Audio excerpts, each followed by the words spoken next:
Assalamualaikum warahmatullahi wabarakatuh. Oke, jumpa lagi kita dengan sahabat ya.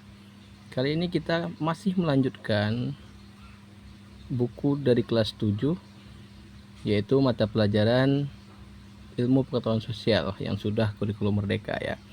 Buku ini ada di halaman 48, lanjutan dari bab akhir ya di semester 1 ya, soal bab akhir di bab 1. Kemarin kita sudah bahas 10 soal, sekarang kita akan lanjutkan ke depannya, yaitu soal 11 hingga soal ke-20. Semoga kita dapat membahasnya dengan baik ya.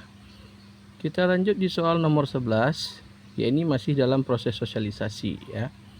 Sosialisasi merupakan proses di mana kita belajar perilaku-perilaku yang diharapkan oleh masyarakat dari diri kita. Menurut John Piaget, proses ini dimulai pada tahap. Oke, ini soal yang sudah muncul ya, sudah muncul di soal nomor 8. Ada nama Piaget juga kan? Iya. Kalau teman-teman semua, sahabat semua memahami konsep soal dari teori Piaget ini, maka jawaban dari nomor 11 itu sama dengan soal jawaban dari nomor 8. Ya, yaitu adalah operasional konkret ya. Berarti jawabannya adalah C. Kenapa operasional konkret? Karena dalam masa perkembangan kognitif ya, perkembangan kognitif atau ilmu pengetahuan, ini ilmu pengetahuan kita harus garis bawahi ya. Tidak, kalau anak masih kecil itu bukan berarti dia tidak punya ilmu pengetahuan ya. Pengetahuan yang dimaksud itu seperti ragam gerak, dia mampu meniru apa yang ada di sekitarnya, dia punya imajinasi, itu masuk ke dalam kategori kognitif ya. Jadi di sini belajar perilaku-perilaku yang diharapkan oleh masyarakat atau nilai dan norma. Ini menurut Piaget ya, tidak sama dengan menurut George H ya. Ini jawabannya adalah C. Kita tegaskan lagi jawaban C, operasional konkret. Ini dimulai di usia 17 sampai 15 tahun ya. Oke, lanjut ke soal nomor 12. Media sosial merupakan teknologi berbasis komputer yang memfasilitasi pertukaran ide, pemikiran dan informasi melalui pembangunan jaringan dan komunitas virtual. Ada cukup banyak media sosial yang dikunjungi masyarakat saat ini. Di antaranya adalah Facebook, YouTube, Instagram. Dalam proses sosialisasi, media sosial berperan sebagai, oke, ini yang ditanya proses sosialisasi ya. Yang namanya proses sosialisasi itu adalah di mana manusia mengenal lingkungannya ya, atau beradaptasi dengan lingkungannya, atau mengenal individu lain di luar individunya. Itu adalah contoh dari sosialisasi. Di sini ada medianya. Media itu adalah tahapannya, wadahnya dalam sosialisasi. Kita lihat objektifnya. Yang A, sumber sejarah. Yang B, agen sosialisasi. C, teknologi interaktif. D, kemudahan transfer. Kira-kira mana yang berperan dalam proses sosialisasi? Jawabannya yang tepat ada sosialisasi di belakangnya, yaitu agen sosialisasi. Kita ingat beberapa dari pokok agen sosialisasi. Yang pertama sekali adalah yang pertama sekali adalah keluarga, kemudian sekolah atau teman sebaya, kemudian ada TV kalau dahulu ya, kalau sekarang disebut dengan istilahnya media sosial. Kita lanjut di soal 13. Ada berbagai macam kebutuhan manusia. Salah satunya adalah kebutuhan primer. Contoh kebutuhan primer antara lain makanan dan minuman. Makanan dan minuman merupakan perwujudan dari nilai material. Karena kebutuhan primer ya. Kebutuhan primer, kebutuhan sekunder, komplementer. Itu adalah 3 model kebutuhan. Ada tersier. Nah, kebutuhan tersier ya. Primer ini kebutuhan pokok. Ingat ya, sandang, papan, pangan. Ya. Jadi dalam proses pemenuhan kebutuhan, ya, manusia harus memenuhi dulu kebutuhan primernya, baru kebutuhan yang lainnya mampu dipenuhi. Jadi makan dan minum merupakan perwujudan dari nilai material. Kita lihat yang A, sumber dari akal manusia.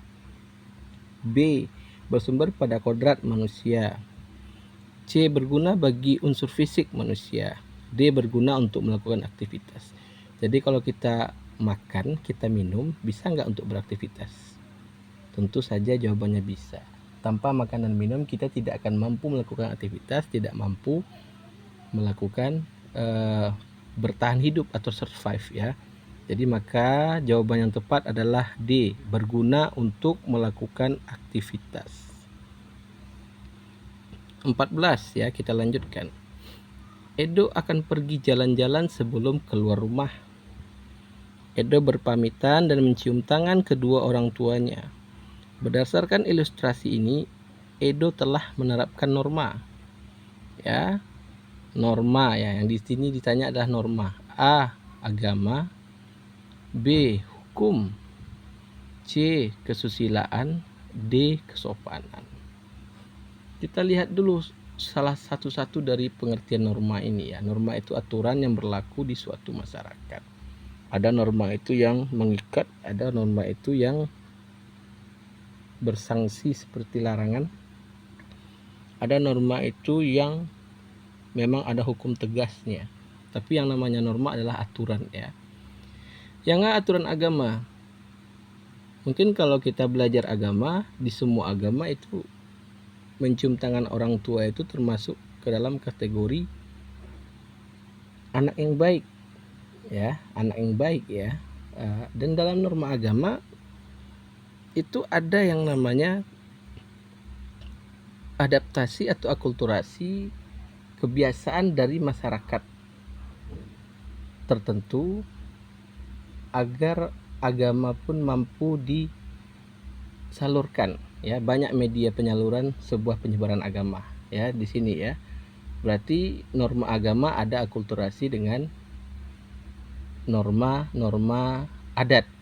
Nah, jadi kalau untuk cium tangan mungkin kategorinya belum masuk ke norma agama, karena norma agama ini biasanya berunsur pada kitab suci dari agamanya. Berarti hukum-hukum yang berlaku, hal-hal yang diberikan itu berdasarkan kitab sucinya. Berarti tidak ada kata kitab suci di sana ya. Kemudian B, hukum. Mencium tangan orang tua, apakah itu norma hukum? Norma hukum ini adalah norma yang punya sanksi hukum yang sangat tegas bagi pelanggarnya ya. Jadi apabila tidak cium tangan orang tua, apakah akan dihukum masuk penjara? Tentu tidak ya. Berarti ini tidak masuk ke dalam kategori norma yang dilakukan oleh Edo. Yang C, kesusilaan. Norma kesusilaan ini berasal dari hati nurani seseorang. Apabila dia merasakan itu hal yang tidak baik, maka dia tidak melakukannya. Itu adalah salah satu pengertian dari norma kesusilaan. Sedangkan yang D ya, nilai kesopanan. Ini nilai norma kesopanan atau nilai kesopanan ini berasal dari kebiasaan dan cara hidup masyarakat tertentu. Jadi apabila tidak melakukannya, kita dianggap tidak sopan, atau lebih parahnya dianggap tidak beradat atau beradab. Jadi kira-kira ya teman-teman sudah mengerti di mana jawaban yang sebenarnya? Ya, jawabannya mencium tangan itu masuk ke norma sopan santun atau kesopanan. Oke. Yang D ya. Lanjut di soal 15. Perhatikan gambar berikut. Mungkin teman-teman harus saya perbesar layarnya. Lihat gambarnya. Ini gambar wayang ya. Salah satu warisan kebudayaan pada gambar di atas.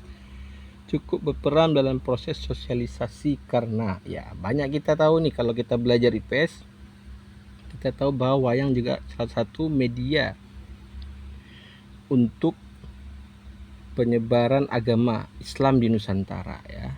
Pada waktu itu dipakai oleh Sunan Kalijaga ya, memakai wayang sebagai media dakwah.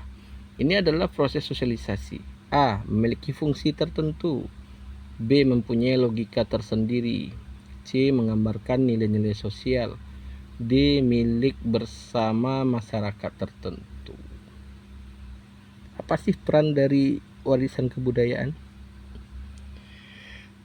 Dalam proses sosialisasi ini adalah menggambarkan nilai-nilai sosial ya. Kalau kita ambil yang dimiliki bersama masyarakat tertentu, sebenarnya wayang ini sudah milik seluruh orang Indonesia. Karena ini adalah warisan kebudayaan dari nenek moyang orang Indonesia. Jadi orang Sumatera pun juga boleh mengakui wayang sebagai milik mereka. Karena apa? Karena adalah budaya nasional, warisan dari kebudayaan nenek moyang kita. Apapun itu jenis kebudayaannya yang kita miliki masyarakat Indonesia, itu pasti menggambarkan nilai-nilai sosial dan menjadi sosialisasi bagaimana sistem nilai-nilai sosial kita dibentuk. Oke, jawabannya adalah C. Nomor 16. Tradisi lisan yang kadang-kadang menjadikan hewan sebagai tokoh cerita yang dapat berbicara seperti manusia adalah. Ini teman-teman yang dulunya masih SD, TK, kan ingat kan baca majalah-majalah yang ada tokoh-tokoh hewannya, seakan-akan hewan itu bisa bicara, bisa berdialog dan menceritakan kisah mereka. Ya, seperti kancil dan buaya, kancil yang mencuri ketimun Pak Tani, itu masuk ke dalam kategori cerita ya, yang dapat berbicara seperti manusia hewannya. Ada fabel, ada mitos, ada legenda, ada juga dongeng. Mungkin banyak yang menyatakan ini jawabannya dongeng. Kenapa? Karena jarang sekali kita mendengar istilah-istilah fabel, mitos atau legenda. Ini hampir mirip sebenarnya para sahabat ya, tapi perbedaannya kalau kita paham pengertiannya, maka kita akan tahu apa perbedaan mereka masing-masing. Dongeng ya. Dongeng ini biasanya adalah kisah imajinatif dari seseorang. Kisah imajinatif seseorang ya, yang diceritakan secara lisan juga. Tetapi biasanya dongeng itu mengandung unsur kebudayaan. Ya, berarti tidak mungkin ada hewan di dalam dongeng. Ya, karena kebudayaan itu hanya milik manusia. Legenda ya, legenda ini adalah cerita rakyat. Ingat, legenda ini cerita rakyat yang sangat-sangat melegenda dan sangat-sangat sakral bagi masyarakat Indonesia. Atau masyarakat lainnya juga punya legenda ya, legenda seperti Tangkuban Perahu ya, seperti legenda Danau Toba, itu termasuk kategori legenda ya, cerita rakyat yang disalurkan dalam tradisi lisan dan sangat sakral bagi masyarakat tersebut. Bahkan hampir mirip dengan sebuah sejarah dia, seakan-akan dia punya bukti bahwa itu benar-benar terjadi. Itu legenda. Yang B itu mitos ya. Kalau mitos ini cerita yang disebarluaskan memakai unsur kepercayaan, mau itu agama yang ada sekarang maupun agama-agama terdahulu ya. Kalau agama terdahulu, mitos ini biasanya lari ke agama animisme ataupun dinamisme. Biasanya mitos bahwa suatu tempat itu dihuni oleh makhluk yang gaib katanya. Itu mitos, itu cerita berbaur dengan unsur kepercayaan. Yang afabel ya, afabel ini adalah cerita lisan yang seakan-akan hewan itu mampu bicara dan berdialog. Jadi sudah tahu jawabannya nomor 16 ya. Dari pengertian dari dongeng, legenda, mitos, berarti jawaban yang cocok adalah ya betul, fabel. Jawaban 16 A, fabel. Lanjut ke soal 17. Perhatikanlah tabel alat pemuas kebutuhan berikut. Oke, alat pemuas kebutuhan berarti barang dan jasa. Tabel 1. Taksi, potong rambut, minum jus. Tabel 2, membaca majalah, sarapan pagi, pakai sepatu atau memakai sepatu ya. Kolom ketiga, melakukan ibadah, belajar, melakukan rekreasi.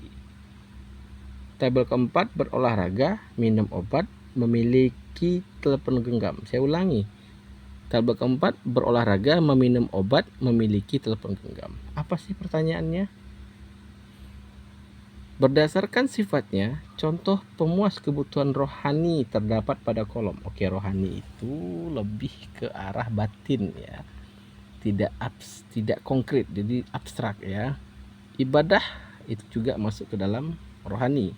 Belajar itu masuk ke dalam rohani, dan rekreasi masuk ke dalam rohani. Sedangkan naik taksi itu kebutuhan jasa, potong rambut kebutuhan jasa, minum jus itu untuk fisik ya, bukan rohani, berarti jasmani. Membaca majalah masuk ke dalam kategori rohani. Sarapan pagi masuk ke kategori fisik, memakai sepatu masuk ke kategori fisik atau jasmani. Olahraga juga di kolom keempat itu untuk jasmani, minum obat untuk jasmani, telepon genggam itu ke jasa ya, juga bisa masuk ke dalam kategori jasmani. Jadi yang memang 3 unsurnya atau 3 itemnya memenuhi syarat dijadikan sebagai pemuas kebutuhan rohani adalah kolom nomor 3. Berarti jawabannya adalah C ya teman-teman. Saya ulangi, jawabannya adalah C, kolom nomor 3. Kita lanjut ke soal 18. Di masa pandemi, banyak orang berjemur di pagi hari. Sinar matahari pagi hari memiliki kandungan vitamin D. Berdasarkan kelangkaannya, sebagai alat pemenuh kebutuhan manusia, sinar matahari termasuk benda. Ini berdasarkan kelangkaannya ya. Apakah semua bisa mendapatkan sinar matahari? Kita lihat A, bebas, B, ekonomi, C, substitusi, D, komplementer. Barang bebas itu pada unsurnya semua orang bisa menikmatinya tanpa cuan ya. Kalau anak sekarang kan pahamnya cuan, atau tanpa dibeli.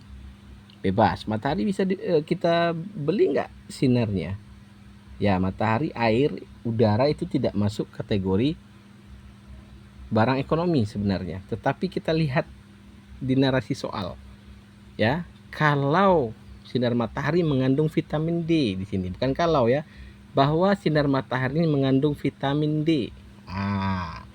Kalau kita pandemi kemarin, corona kemarin ya, kita butuh vitamin, kita beli nggak ke apotek?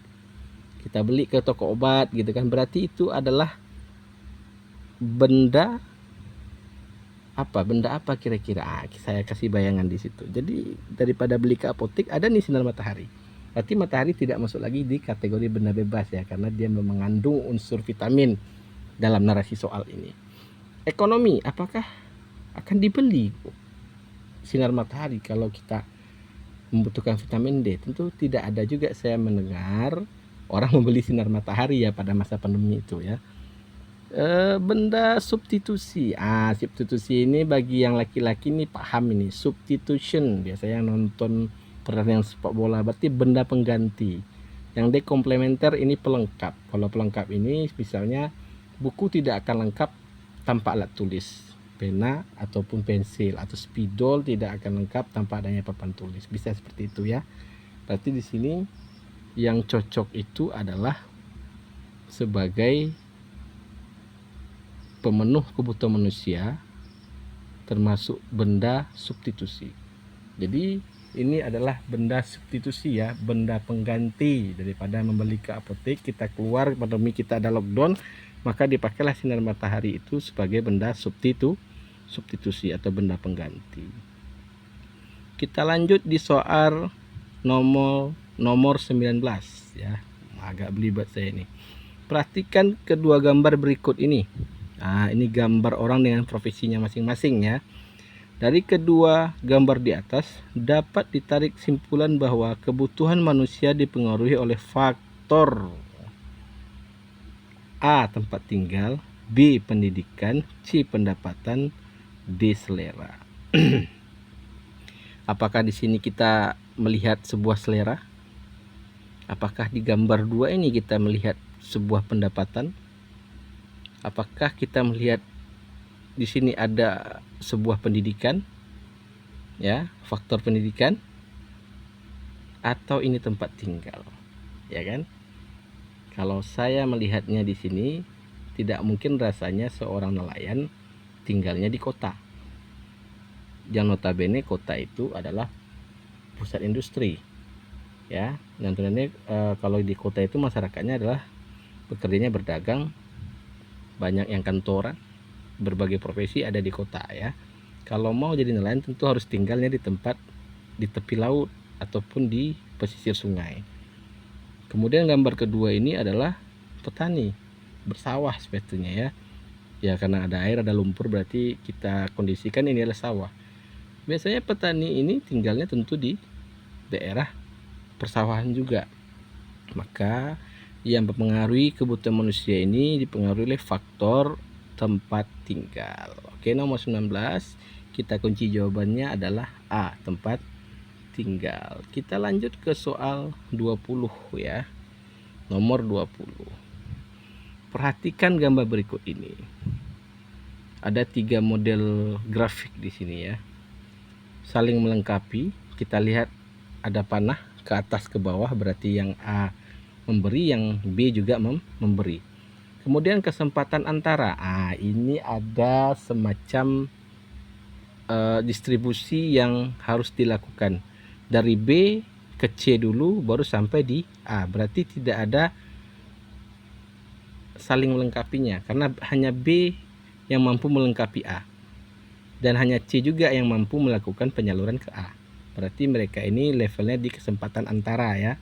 Kemudian di bagian C, kemudahan transfer. Jadi ini dari B langsung ke A, tidak ada hambatan, ya, tapi tidak ada saling melengkapi. Pernyataan berikut yang sesuai dengan gambar tersebut adalah, oke, ini yang sesuai, ya, dari gambarnya. Tadi saya sudah jelaskan kesesuaian dari gambar, tapi di objektif ini apakah semuanya sesuai? Kita lihat dulu, ya. A, bagan A, lihat ada bagan A. Terjadi jika penduduk di wilayah A membutuhkan beras organik di wilayah B. Tersedia sayur-sayuran yang ditanam dengan sistem hidroponik. Berarti kalau A membutuhkan beras, B membutuhkan sayur-sayuran. Berarti apakah mereka itu sesuai dengan bagannya? Nanti kita lihat, ya.